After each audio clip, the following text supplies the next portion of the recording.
The whole trend in technology has been to devise machines that are less and less under direct control and more seem to have the beginning of a will of their own. A chipped pebble is almost part of the hand it never leaves. A thrown spear declares a sort of independence the moment it is released. The clear progression away from direct and immediate control made it possible for human beings, even in primitive times, to slide forward into extrapolation and to picture devices still less controllable, still more independent than anything of which they had direct experience. Isaac Asimov. Frankenstein's monster changes the world it lives in, not necessarily by the destruction it causes.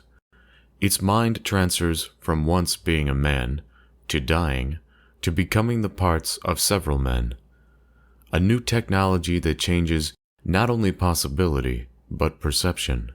For, as Steve Grand puts it, life is not made of atoms. It is merely built out of them. What life is actually made of is cycles of cause and effect, loops of casual flow. That is why I think the true horror of this story is that our imagination has an end, that the invention will exist that no longer needs the inventor. Yet, this seems to be our goal as a species. As stated by Asimov earlier, we seem enthralled, if not possessed, to replace our every need, our every responsibility with technology. Having been said, we do not all think this way. There is a growing statistic of rejection toward technological advancement. It has been with humanity, according to history, since the dawn of civilization. It's possible that most of us can relate to the idea. Consider a moment in your past, perhaps when you were young, where you can remember feeling unnatural or awkward in your surroundings. Your first trip to a city full of skyscrapers. The first time you witnessed a dentist laying out their tools, or your first surgery. In fact, all of our first experiences with modern technology are apprehensive, but consider the difference in veracity. Compare how concerned you were with meeting your first wheelbarrow to your concern with meeting your first driving lesson. Or perhaps you grew up in one of the many metropolitans and had to leave the city for your first encounters with nature. Notice how it felt simpler and easier to understand your surroundings, even if it was alarming to feel so far from accessible resources, like a gas station or a grocery mart. What is it that makes us distrust human technology? Was life before this modern world truly as dismal as the public school history book reads? In a world where everything is always being added on, where prices are always going up and abundance is always in demand, should we consider the idea of a limit? Welcome back, everyone, to Audio Pong. I'm your host, Marco, and with me, as always, our other host, Zach. How you doing? Great. How you doing, Marco? I'm doing well, man. I'm doing well. So today we're going to talk about technology. Well, I put it down as technological autonomy because that's an actual term. Okay, and what is that one term? that What is the definition of that? basically, technological autonomy is technology that wields itself, that doesn't require us. So basically, as our technology moves away from needing us to operate it, becomes more autonomous. So Right, that's and why. creating bigger, better versions. Because that's how Presumably, AI works. Yeah. yeah. One of the I don't know if I call it concerns, but one of the things I wonder about AI is whether it will have error or not, or how it will handle error like humans do. Because I don't think it's fair to say that just because computers and let's say computers and AI are honest because they're programmed to be so, to be honest, right? A program is designed to deliver like a specific detail or a specific solution to a problem, right? So it doesn't add caveats. It doesn't worm around its definition to explaining itself to us. Does that make sense? It's very Yeah. honest. It's upfront. So, but that still makes, because we believe that to be the, let's say, the base of AI, the brain of AI, its core, I don't believe it's fair to think that it will be without error in terms of error with itself. Right. I think the main error is going to be the communication between machine and human. Like that's where the error will come about. Like we think this is what it wants to do or we want it to do, but it doesn't understand that like killing all humans is not the best way to promote peace. Like that's not the what we really want, even though that might be the easiest solution and the quickest solution. So like that would No, be an error. definitely, yeah. I think we already. I'm positive we suffer from that already. I'm sure, like when our governments use highly complex AI for espionage or for attacking other countries. I know I've read stories that they go, they go. What's the proper word? They go AWOL. They move A away. rogue AI. They a rogue AI. It plunges its protocol into Mm. other realms, other pools of You know, influence, I feel and then like it runs rampant. I've heard of Russian like rogue AIs before. I feel like I've heard that term where like like what you're saying is the AI just kind of like gets out of the control of the programmer and it's Correct. Yeah. just go deeper and deeper and then it starts to affect things they didn't really want it to affect and go into areas Well, it even wasn't just from it quite leaving prepared the to. environment, its target environment, right? Like with the, I watched a documentary once on the program that the NSA wrote in conjunction with the Israeli version of the NSA. I think they're called B6 or something like that. They're supposedly the best in the world too. Um, the program was designed to destroy uranium farms in Iraq, Okay. and it got out. They don't know how. They say it was accidental, but it doesn't sound like they know. Who knows? Maybe someone discovered the AI, the bot or whatever it is, the virus, and downloaded it onto a laptop and took it somewhere else. But it found its way into South America, and it began destroying power plants and causing havoc and trouble in other countries because it was the AI, the destructive AI, was moved out of its environment, but it was still following its protocol. It was still operating. And of course, we Man. deny that happening, Yeah. Yeah. but I'm pretty sure it did, and I'm sure shit like that happens all the time because humans we're full of lying and error and all these other things.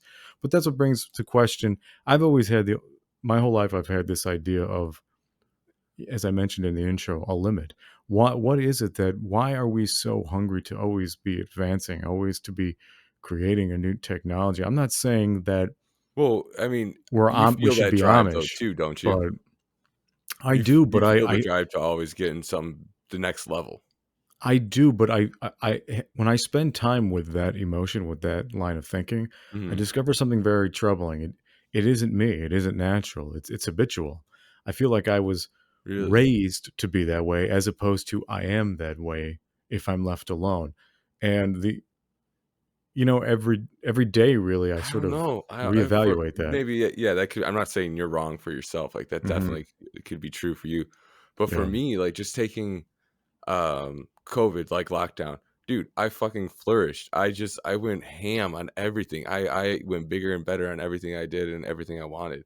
So that was me left to my devices, and I that decided to do sounds something bigger and better with my life than just sit there yeah, and but drink all day or play video games. right, but okay, but what would you set limits for yourself though in your progress is I Well, guess the yeah, I don't question. want to hurt others, you know. I mean, Okay, I but feel like then that's the example. I guess that's not the exception, but the example that's contrary, right? Because to give it like a good comparison, I would say look at corporations or governments, right? okay, once you get to a certain Societies are level, you're suffer. Yeah, yeah. why we are suffering now? It's clear as day that our governments can lie to us all they want, but it's clear as day that we are suffering from their lying, from their own ambition. There's no ceiling, and it seems like when a corporate CEO is confronted, like a president of a large company or conglomerate or a group of people, it seems like their argument is so childish and simple. The argument is that, well, that's the competition. That if I don't compete this way, I will be destroyed by the competition. Well, it's like, well, then you're Yeah, saying that even you are an employee of the corruption, right? You're saying Right. that even you don't govern yourself or the power you wield. I don't know if that's true or not. That sounds like such a weak out Well, I to don't think me. I don't think it's a good excuse, but I think it's the reasoning. I think the reasoning for doing bad things is because the neighbor next to you, if you want to compete with them, you too have to do. I mean, just look at steroids and like bodybuilding competitions. Like, if you want to compete in the bodybuilding competitions, you have to use steroids at that level. Like, Yeah, are that's you even bound to competing if happen. you don't do that? Yeah, exactly. Like, Only you're with still yourself. competing. Yeah, Well, yeah. I only was with gonna say, yourself. yeah, you're but not you're you're not not in the truly same. competing ideology, like with the ideology Well, of the sport not or the just event. bodybuilding, but look at and then Yeah, to even movies like Chris Hemsworth, dude, he's not natural, and he's yeah, then he's telling you how to get fit like him through his workout program. And I'm like, yeah, but you're taking like TRT replacement and stuff like that. It's like, come on now, like you're just right. lying at that point. Like, which is that's even worse. Like, you want to do steroids and you want to do that, cool. That's on you. But don't lie to me saying that I can get the same results that you can by going the clean route. And then take that into business too, though. I mean, look at Nike, Yeah, um, using like sweatshops and things like that, using child labor in China and exactly. things like that. That's their argument that they have to do it, right? Yeah. Well, which is I think it's a valid argument in the sense of that it's that is true. Like, that is true. If you want to compete in the way that it is now, you have to do those bad Well, things. see, But I I don't think think that makes yeah, it like okay. Like, it's still but that bad. right. I think the demand for more is I don't think it's actually an inherent in most of us. I think it exists only in those of us who are greedy, and to some degree maybe are stupid No, or I think psychopathic, and you're that's why they want power. Because I feel like when people are left alone with what they need, they don't seek more, right? They find um, well, they found a peace that they can achieve. But I think right. you were They right. find satisfaction. I think you were right the first time that it's not an innate thing; it's a learned thing. So it's like as you're building up your business, you're seeing that you have to do these things to get to that next level. It's like, okay, it's just one more moral, straw given away. It's just one more. Eventually, you're left with no more straws, and you're just an immoral company, and you're doing whatever it takes to get that next cent.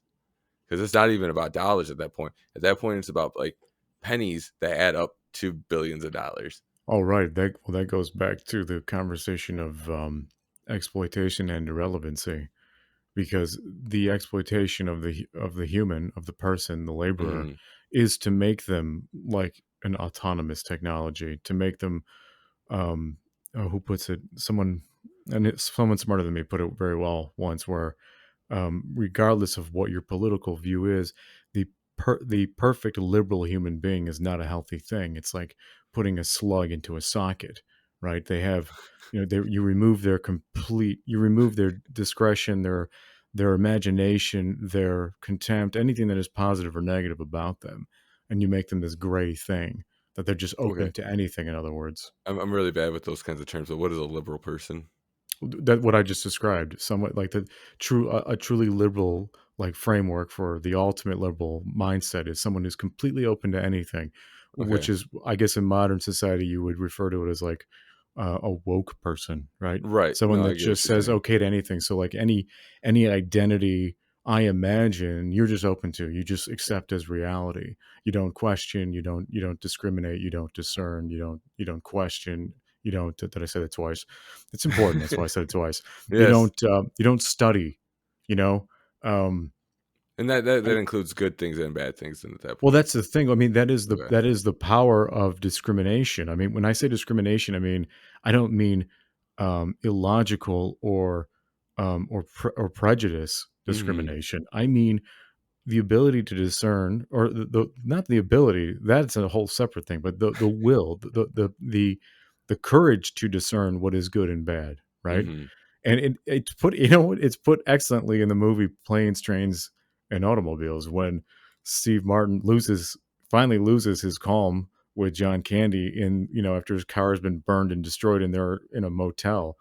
And he's like, he complains to John Candy that you just tell you chain anecdotes, but this is not verbatim. He's like, you chain anecdotes. He's like, stories have to have a meaning. He's like, that's why we discriminate. That's how we discern what is good and what is bad. And that's what I mean as well. I think that's important, and that is being treated. And the reason we're going into politics with this, because it affects our technology that we accept. That is a softening. That works both ways when it comes to accepting new technology. It softens us up to just accept anything that is given to us, especially for free or cheaply. Yeah, I mean, you're not wrong. Um, I mean, just look at how much privacy we've given away with smartphones being in our lives, just for the convenience that they provide. But I mean, in the world now, you can't really live without it. It's like, how are you supposed to conduct business? How are you supposed to get anywhere, live your life? It's like it's all done off your phone, everything, which Yeah. is crazy. I really think that the phone's becoming like a second mind. It's like an NPC that you have like, limited control over. Oh, I agree. I agree. I think It's also Elon Musk tells is on you. right that we're cyborgs or we're androids, right? The hang up is the input, our thumbs. Yeah. Once we can connect our phones to our brains and that access, because I mean, how different is it? Like I think he even puts it this way: is if you have a question, you simply access your phone and ask it, and it Yeah. gives you the answer. I mean, that's what a computer does, right? It's just Yeah. way faster. I think that yeah, but I mean the thing about the human mind is that it can discern between what's the right answer and the wrong answer a little better, because you could type in like something into Google and it won't give you exactly what you're looking for, especially when there's one term that describes two different things and you're looking for the one, maybe you're looking for the company and not the political group of this word, who knows. But No, yeah, and that's the I thing with the also human mind, is that you have the ability to filter through the bullshit a little more. well, I think that's what is. I think we look at the brain, if I may be so bold. I think we look at the way the brain functions incorrectly, because we treat the brain. And when I say we, I include myself. I mean, I've only just come to this like sort of new philosophy. We treat the brain like it is a computer, right? And again, to go to mention Steve Grand again, I think he is the one that wrote and made this point that we treat the brain like an assembly line, right? It's like an if then, like a computer. Hmm. It's like a sausage machine. Data goes in, it's filtered and it's produced and rearranged and defragged, and then it produces something, right? It Right. produces some kind of an outcome or an action in the body. So I think that's a mistake. Yeah. I think treating the brain like a computer is wrong. I think the brain is more like a complex heart, because we separate the brain in that weird way. We treat everything else in the body as an organ, but the brain we categorize differently. We Yeah. I segregate don't. it from the other Which I don't organs. understand is like mind and body. It's like, well, I mean, my mind is part of my There body, is just so body, it's right? yeah. Yeah, I agree. Yeah, I think that's where I contend that is where I do bristle the most with like um, religious or spiritual or more many spiritual beliefs, even though I consider myself spiritual in the sense of the word.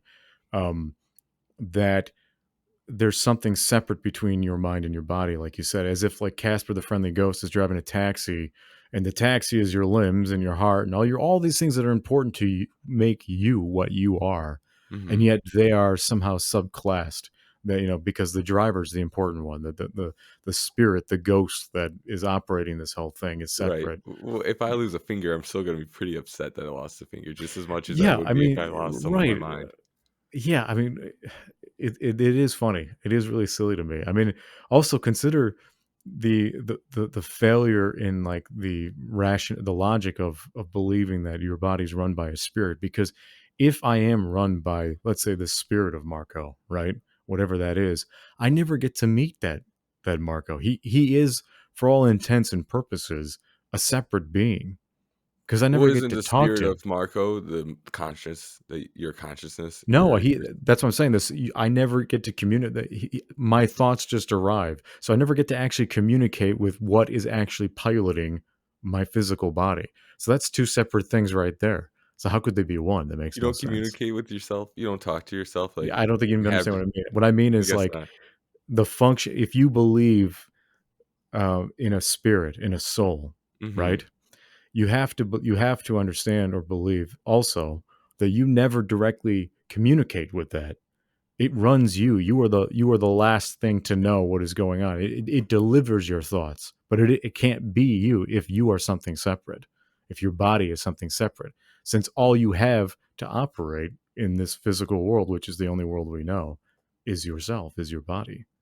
Yeah, I guess I've always just thought of them all as one, but with just different names in that sense. You know, it's like your consciousness and your body and everything. It's like these are all one thing. They're just different subclasses within it. Like take the brain has different. So it has the hippocampus, the prefrontal cortex, and things like that. But it's still the brain. So it's still you are Marco. So but you have these different parts of yourself that are still one thing. I think the confusion comes in the fact that we can define everything except the consciousness, right? But anyway, I feel like we're getting off topic here. So what interests me about technological autonomy is really um, another term which I'm not sure is correct or appropriate, which is technological dissent, because I think that can be confused for what it really might mean. But the idea that people um, rebel against technology. Have you ever felt that in your life? Have you ever experienced even on your day to day? Is there technology in our world that you have to deal with that you just wish didn't exist or Yeah, cause? You know, social because I think media. about yeah, I guess just because it's just not. I mean, I don't wish that it didn't exist. I just wish it didn't have to be integral to certain aspects of my life. it was Say, so take that it's so like prolific, yeah, as basically. is like I just don't care about it. Like it doesn't mean anything to me. So I hate that. If I want to like promote things, I have to use social media. Like that's the best way to do it. And it's like I don't understand it. I don't know how to get it to work properly and everything. And it's just like that's something I wish didn't exist. But I mean, that's a term like trying to fight against things that are putting you out of like business or out of work, and that's like a luddite. I think that like that's how that started. A Luddite. Yeah, a luddite. It was like a group in. Let me see. It was like 1800s, it's something like that. It was like 1812. So it was right when they were coming up with the industrial revolution and stuff like that, and machines were starting to take place of like the weavers and things like that. And Mm-hmm. so they were like these. It was a union before unions, because unions were like illegal or something, or like groups like that were. And Mm-hmm. this is in England, and these group of people got together, so swore oaths to each other, and then went around smashing these machines. And they Hmm. were like, and their reason for it was because it was going to put them out of work, and it already was putting them out of work. And they were used to be upper middle class workers because they were skilled laborers, like they were craftsmen, but no longer were their services needed. And they would go to like factory jobs, which were paying like nothing, like they couldn't live. Like they would have meat like 3 times a day or 3 times a week, sorry. And now they're having it maybe once a month. So it's like their standard of living just like crashed. Mm-hmm. Like, because I mean, especially back then, it was pretty hard to get meat. Like it was hard to come up by because like that's your livestock. A cow does not Oh, just my provide meat. A cow grandmother. also provides you milk. Same thing with goats, and it gets you Oh, cheese. it's a resource. It's like it's like a fountain. I mean, Mm-hmm. my grandmother grew up a peasant farmer in Bulgaria, and they had meat on holidays. Yeah. That's it. I mean, that was generally it because the meat was too valuable. They had to sell it to live, and that was just to control their meager existence. You know what I mean? That was like still like you want to call it paycheck to paycheck. So except your Mm-hmm. paycheck was a lamb with four legs. You know what I mean? Something you had to feed and take care of and make sure it didn't get sick or stolen. You know? Yeah. Right. Yeah. Oh, dude, that's the worst. Thieves for like livestock thieves. Like that's got to be like that is literally your source of livelihood. Like that is how Yeah. you're living, That's and like someone taking, just like to you said, a take that. finger or my arm away from me. Yeah, that would be rough. Yeah. So, do That's you see yourself rebelling from technologies? I've been rebelling with technology my whole life. And it upsets me in different ways. The two main ways it upsets me is one, it means that I don't conform well or at all. But usually I do because I have to survive. This is the world. I can't change the world I live in, right? Um, the best I can hope to do is to live it as much as I want my way. And the second way is that it feels unfair. I guess I'm a little entitled that way. It feels unfair that I'm not as ignorant, perhaps, as like other people. Like because I don't accept a lot of our technology as well as others do. As most people seem quite lithe with technology, right? Like it's the greatest show on earth kind of Yeah, thing. I Like mean, it's I'm all amazing. about it. I'm all about like increasing technology and making life easier and stuff like that. Like that's the whole purpose of getting a new technology is for it to make your day to day easier. I think my Because main you're problem is you, it restructures my morality. That's what I bristle the most with, because I feel that by constantly exposing myself to the world and allowing others to expose themselves to me, um, I don't know. It takes something away. I don't want to call it the mystery because that seems so cliche. But there is something to be said about privacy. There is something to be said about setting limits. You know, and we like, as I said in the intro, at least the way that I believe, we live in a world where there are no limits. Even it's even in the words we use. The sky's the limit. Well, that's an old way of saying there is none, right? right. You can just do whatever you want. You can, there's no limit to anything, but there are. And in nature, limits are set, well, I guess you could say naturally, even though that's kind of silly. Um, but limits in nature are set by failure, right? Like the my analogy for the river of life. Did I ever tell you that? I don't think so. I'm taking a lot of time, but I'll just quickly It's all explain right. it. So my analogy, I had this while I was tripping, and I think I really pissed off a friend of ours, but we'll see. Um, my analogy, because we were talking about like abortion and life in general, Hmm. and I posed the idea that a man stopping life is more destructive than a woman stopping life, because a woman stopping life stops one life, but a man stopping life stops all life, his entire flow, his bloodline. So to put that into context, think of life as a river, right? And a river is like a raging river. It's dangerous. It's violent. It can destroy and create, but it's full of all this life that wants to be. Hmm. And that is the man. The woman is the shore, the bank. She gives life form. She gives it frame so it can be understood and it can prosper and it can exist in the universe, right? But along that shoreline, that's where destruction occurs. Most life dies. It doesn't Hmm. get to be, right? And a man that puts a stop into the river, puts a rock or a dam and forces life to go around him by saying, I will not create life. That's really kind of, in my mind, the definition of a supervillain, right? Because going back to the selfish gene, what that book unveils so eloquently is that down to our very core, right, the very function of life is desperate and designed, for lack of a better word, to continue like that. The meaning of life is to live, as simple as that sounds, but that's what the evidence shows, right, down to the very genes and how Right. Yeah. strongly they compete. And so in nature, the limits of what can survive is determined by that failure, right?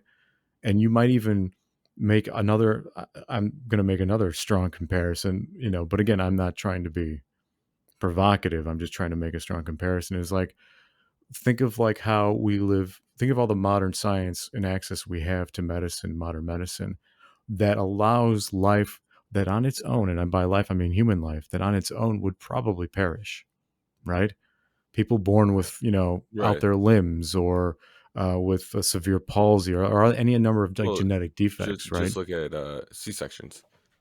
Even C sections is a technology that promotes That life. there Right. you go, right? That in before that, what was happening? Mothers and their babies were dying together. Hmm. Usually, that was the outcome. Oh yeah, you got a baby wrapped around its umbilical cord around its throat. Can't get it out naturally because it's just And the like a mother noose. bleeds to death Yeah. because, yeah, from her wounds trying to during birth. Hmm. Yeah, so again, not to be provocative, that just to be practical, we have, in that sense, I guess you could say, technology is sort of like that analogy I made of the river and life, because it does make it, in my mind, it does do that. We do that with nature. We do that with life. we set no limits, and but in our course to create more, we create all these interruptions in the flow of life as well. How important that is, I don't know. Maybe the universe doesn't give a shit. Maybe there's an endless number of Earths with human-like creatures on it that are arguing over their own, reproductive rights right now as well, and what technologies they use based on their environment. I don't know. You know, Yeah. Trying to think. yeah, So I you guess got to. I'm really confused about your analogy with the river of life still. Like how is man just disrupts all life and women disrupts only one life? Oh, And what because context is that in, I guess, is my well, analogy. sperm basically, because sperm is full Okay. of possible life, right? And sperm is alive. Sperm is life. Technically, it's an organism, right? It's a possible Mm-hmm. being. It Mm-hmm. has all the. It has. I mean, you know what I'm saying? Like it is a life Yeah. form. Yeah. But most of it is destroyed, right? Okay. Most of it dies. Yeah. However that happens, mostly it's very fun ways that happens, but Well, I mean, it does occur. it And has a so my life analogy, cycle. right? Well, my analogy for the river of life is that not just sperm, but down to the very genes. Again, like Dawkins explains, our very genes are fighting to survive, right? They're trying to hold on to the best versions of themselves that can be reproduced so that they can simply continue to exist, because that's what life is like. Life is like, it's like a flow, right? It's Mm-hmm. not a solid thing. It's a constantly moving, developing thing. It's made up of solid things, but they themselves are made up of things that move and flow. So it's a Mm-hmm. very strange, existence is very strange. I don't think we definitely don't understand it as well as I think we do. You know, because again, we have to draw comparisons to the technologies we create. And even if you go back in time, you can make the same argument. I think ancient man described life by comparison as well. He just had to use more of his imagination than his science to do it, because he understood less about Yeah, his I mean, but I environment mean, in its detail.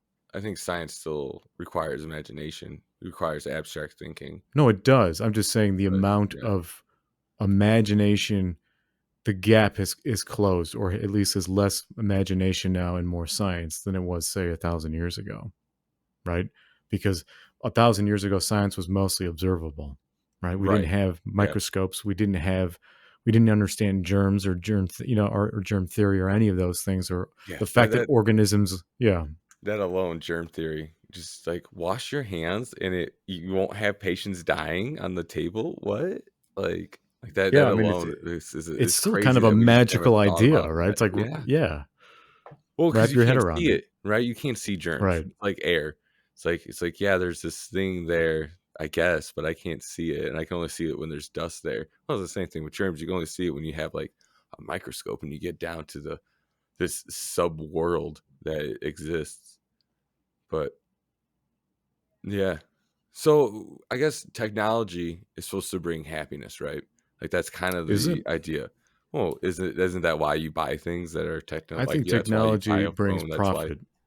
I don't think it has anything to do with happiness. I think greedy Then why do you humans, buy anything that's because not of food and not like just to get you somewhere? Why would you buy a computer, a gaming system? It's supposed to bring joy to you, right? branding.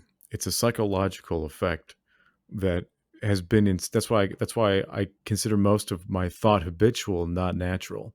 Because when I leave myself alone, like when I go hiking to a top of a mountain in Arizona, right, Hmm.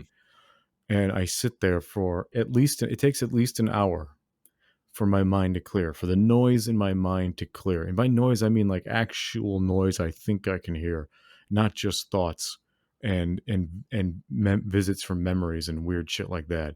But when my mind is finally clear, I don't know how to explain it. It's like if somebody took my brain out and threw it in the middle of an empty pool. I feel comfortable. I feel peaceful. I can feel the space around me. I'm not concerned with want or desire.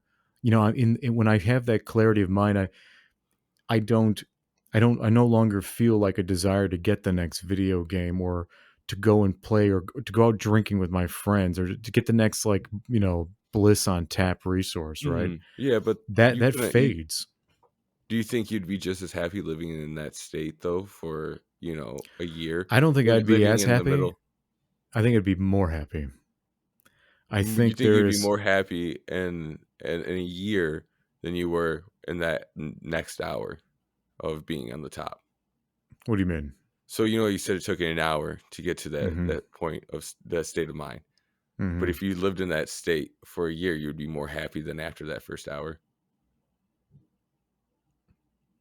Are you saying that my happiness would degrade? It's not even really about Yeah, well, happiness. Like because the inter it's gonna be hard living to live like that. It's not just like an hour. Okay, yeah, well, no, no, I'm no. there for The a few idea is minutes not and to I can. live to any state permanently stretched, or any state in permanency is a prison. So I'm not talking about permanency, because even permanency is the idea of setting no limit, right? Something that you can just have forever, or at least until you die, right? I'm not talking. That's not what I'm saying. Happiness or even satisfaction is. What I'm saying is that access to those moments is what brings satisfaction and makes me realize that I don't need a limitless lifestyle, that I can have limits to what I do, because everything in life has a limit, whether you want to realize it or not. Everything has a lifespan, a moment where it ends and a moment where it begins, Okay, but or it I began. guess my question is then what's the difference between spending time in the video game or spending time in your nature walk? Like if they both bring you joy for a limited time, what's the difference? Why Well, can't you? I don't know why you're Technology can actually. still bring you joy, just like the lack of technology and going out into nature can bring you joy. No, I don't. I don't think those. I don't. I think that's almost like a placebo, for lack of a better word. I don't think that joy or that happiness that you're referring to is not the same, because a video game freezes my imagination. Right?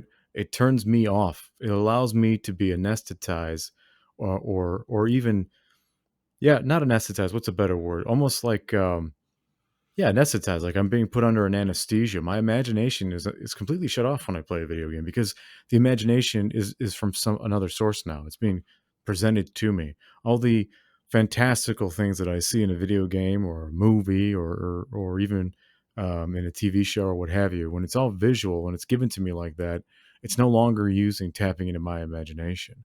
When I'm left alone, I have nothing but my imagination. But even that is separate from what I'm was talking about earlier anyway, because I don't necessarily have to have either. And my point is that this idea that everything we want should be limitless, I don't think personally is healthy. I don't think having endless choice, endless access of anything is good. And it's weird to me that our technology and our lifestyle, our modern world is designed that way. And I don't feel that it came about naturally. I think specific types of humans, let's just call them greedy or whatever, or psychopaths, whatever you want to call them, took power. Okay. And they weren't necessarily intelligent, I don't think. Some maybe very, but not necessarily overall. I think they're just ambitious and aggressive. And I think a man like myself, who really just wants peace and serenity in life, wants to reserve his aggression and his violence when it's necessary. But some people use it constantly, and they constantly go after what they think they want, and there's no limit to what they want. And they have built a world where that teaches us we should be the same, even though we're not. Okay, I mean I agree that we're not all the same and that we shouldn't act like we are. But I still think that the purpose of my buying technology is to bring ease of life and to buy more time so I can do things, because happiness to me does not come through just more stuff. It comes through buying time to do what I want to be able to do. So like, a dishwashing machine allows me to spend that time that I would have spent washing, like, 50 plates or whatever too. That's a lot, but that's to spend that time, watching TV to relax, or to go do a different thing, to do like maybe go out to eat with a girl. I can actually like, or take a girl on a date or whatever. Like, I can actually spend that time that I would have done otherwise washing dishes, doing something that I think brings me joy, or at least less, mundarity. To me, Yeah, that's the point of my technology that I buy it for. I think a lot of people live that life and agree with that description that you gave. And I know I have lived and lived that way. I just have for a while now felt that it isn't right. It isn't natural because I feel that a lot of the things that we think we need that give us time um, are already taking up unnecessary time in a way themselves. So it's like, well, what are we saving that time for? As you said, so now you've got more time to watch more TV. You've got more time now to hit on a girl, text her up, or maybe you've got more time now to Well, take her out. those are just examples. I mean, you could spend that, that time accumulates into time that you could be working on any other side project that you have that you want to be, that you're passionate about. You could use that time also to, like, in a way, all this time buying can make it so you could travel or go to a concert, things like that. See, yeah, what I'm saying is what I think, what I believe, at least this is my opinion, is that the idea that we live in a world of technology that saves time only is or only does so that we can waste time, so that we can waste more time, so that we aren't ambitious. And because we're certainly not taught that, right? In public schooling, there's no class that teaches us how to save money. There's no class that teaches us how to use money. There's no class that suggests we should start our own business. There's no training for any of those things when you're in school. In fact, what are you taught? You're taught how bloody and terrible history was because people didn't follow the rules. And you should pick a career. You should pick something that will bring you a retirement and a home and a family. And that way you can be just like everybody else who's falling into line, laboring at someone else's dream in order for you to feel successful, in order for your peers and the rest of society to think that you're useful. And therefore you feel like you belong on the team. But and at the same time painting money as evil, even though the world is run by people who want to make money, and not just make money, but to create money, to create value, right? And I think that's not an accident. I think because the global elites, or whatever you want to call them, the people that run society, those that runs the groups that run society and maintain it, that manage it, still need us to be laborers. That's the kind of existence they want us to have. What a really scary thought is what will happen when they don't need us, right? Like you mentioned, the Luddites losing their quality of life because their vocation, their skill was no longer needed. Mm-hmm. So they had to fight for their own purpose. That's a nasty fight. That's a fight of desperation. That's a fight to live. It got so bad that people were being put to death for smashing machines. Like, that's how bloody and bad it really got. There were literally wars on like battles on the streets of people like shooting each other, like employees versus employers, and they were hiring like armed security and things like that. But yeah, but I don't know, because I really think eventually we're just gonna have a UBI, like a universal basic income. Like, that's gonna happen. Like, that's the only way you can keep your society going at the end state, because AI is gonna literally take over every facet of the world, and you can't really have an economy based off of arts. It just doesn't really happen. Wow, Because not everyone there's a can be lot of on. ways to attack that, and I hope I'm I'm not not saying that alive for that. I'm not saying No, I know you're UBI is not. like a Yeah, perfect a good thing, or a even a good thing. I yeah. mean, I would love a UBI, that way I could focus on things that I want to. But I mean, really, where's that money coming from? Then you're relying on the government. But I mean, I already rely on the government, and I already rely on my paycheck from different companies. And what's the difference between a company and the government when it's like providing your life like that, you know? So it's like Well, if the company goes under, then you go under. If the government goes under, then you go under too. I mean, the well, it's government's a not little just about, yeah, but it's not just about like a complete end to things. I think what's even worse, because at least when something ends violently, something new can be created, right? right, It's the like when power a what, vacuum. right, the right. So like when you have a proper revolution, let's say, right? You can have a whole new government. You can literally reconceptualize all of existence. So in Yeah. my opinion, that can be a really good thing. What's worse to me is reducing the quality of life, like you mentioned earlier with the Luddites, Hmm. to a point where it is just so dismal. And the idea of a UBI, I don't think would come across as something wonderful for us because look what's already happening. They're already buy you've already got, like we spoke about in the Great Reset. You've got you've got conglomerates and billionaires buying up land and farmable land, right? Hmm. And not just farmable land, but houseable land, right? The entire Right. push right now, globally, is to get people into apartments, into renting, not to owning.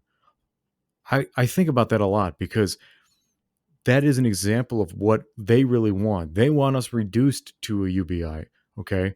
But at the most basic level, like China's CCP, like their or India's caste system, right? Hmm. The most basic level of existence.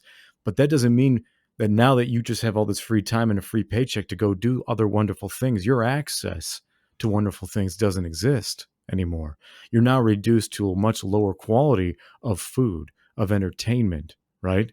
And the only way to uh, the only way to sort of fill the sponge of your or to drain the sponge of your woe and your stress is to basically create a matrix like the movie to plug you into a virtual world, which social media is the cradle of, so that you can escape your real existence. So we Hmm. live in what escape? We're becoming an escapist society, right? We don't want to.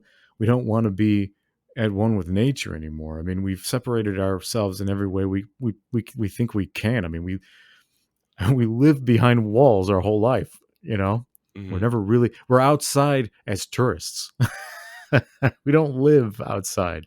We visit outside. That's very strange to me.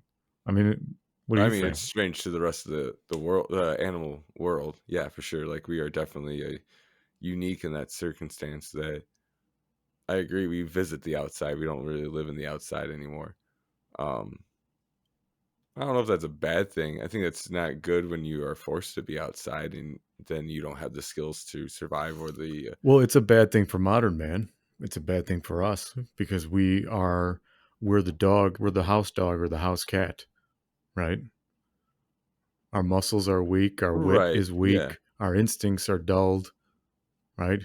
How long we don't have to often be vicious. We're most people I would think are quite meek, Yeah. if you ask me. It's not a violent world like it used to be. That's for sure. Well, I mean, especially here in Illinois, most people really don't defend themselves unless they're completely crazy. And boy, we know who those people are. But I mean, it's just there's this I don't know, it feels like an attack. It feels like an attack on our self-pride. Why doesn't that mean that, like, again, going back to the example, I forget who said that or who wrote it, but again, regardless of your political view, a perfectly liberal person is a great thing. It's not a healthy thing, right? To just convince yourself that you're open to everything. And that Right. and that and that kind of mind, if that's your natural state, like if you don't have to lie to yourself, most people I think lie to themselves about what they think is healthy or okay, right? Because they want to be accepted by whatever the social norm is. Yeah. That's I mean, I do it. I'm the sure you do it collective sometimes. illusions. Yeah, I mean, we all lie to ourselves in front of others when we want to just be accepted or left alone. But deep down, we might not agree or even vehemently disagree with something that we see, Yeah. right? But what about the mind? Thankfully, I hope this is rare. But what about the mind that isn't lying to itself? That really truly believes that it can be accepting and open of absolutely anything. I mean, that is a very destructive mind. That mind is, Well, you wouldn't I give don't. the nuke codes to that brain, to I that feel like I person. don't have to accept everything, but I can let anything be. You know what I mean? Like I don't have to accept your ideas, but I can let you live with them. And if you think that way, you can continue to think that way. I don't have to make you see things the way I see them. even if I think you're completely wrong. I really wish that's the world we lived in. I wish people would just have their beliefs but didn't impose them. Unfortunately, everything is imposed and it's I backed think by that's the technology. It's problem. backed by branding. It's backed by all this psychological warfare. Yeah, I think that's the All for problem what? though. Is that other people trying to change other people's ideas? I mean, as long as you're not outwardly hurting anyone, what is the harm? Like, why can't you just let that person think and live how they want? Like, if they want to be called a fairy femme, like that's good, cool. That's your pronouns, whatever. I don't care. Like, and if I like you and we're friends, yeah, I'm gonna talk to you how you want to be talked because that's just polite. But like, if I don't like you and I think you're a horrible person, I'm not gonna concern myself with changing my speech because you're not, a polite person. Why should I be polite to you? Right. There I mean, that should still matter. I agree. I think even just a modicum of respect needs to exist. I think it was even who was it? Maybe it was Robert Heinlein. I have too many quotes in my head. I love Robert Heinlein. When I discovered him, I actually felt terrible because I felt like a lot of my philosophies that I had were pretty unique. And then I realized that I just Robert Heinlein is the prototype for me. If you want to look at it that way, like there's always someone in history. You're always going to find someone in history that's as smart or Yeah. smarter. And um, Well, quit saying his name. That way you can be him. You yeah, know. yeah. Well, like for like I for all my life, one of my favorite things, like quotes that I thought I invented was, ignorance is curable, stupidity is not. Right? Hmm. I said that at a job. I said it all over. It's like one of the quick quips of advice I like to give. And then when I discovered Robert Heinlein, that's literally one of his famous quotes is something very similar to that. It's Oh, that's basically so that. funny. Yeah. So it's like, all right, well, somebody already wrote Game of Thrones. I can throw out my script. But now I forgot where I was going with that. But yeah, no, I think um I don't know. There is it's like the old saying goes, ignorance is bliss. I hate to say it, but there really is a part of me that wishes I could just be reborn beautiful and stupid, you know, just so that I could fit into this world better, that I didn't think about it all the time. Because how useful is thought that doesn't produce action? You know what I mean? That's just how would you diagnose that? That's just whoa. It's a waste. It's It's a it waste feels like a of waste. energy. Is like when you have all these desires and all these different things. That's like I really wish the world was this way, but it isn't, and I can't do anything to change it. But then you just ruminate on it. It's a waste of energy. So you just feel defeated because it's like you don't get to enact those desires in any way. But So, what would your final thoughts be on technological autonomy? I know. Well, let me rephrase that.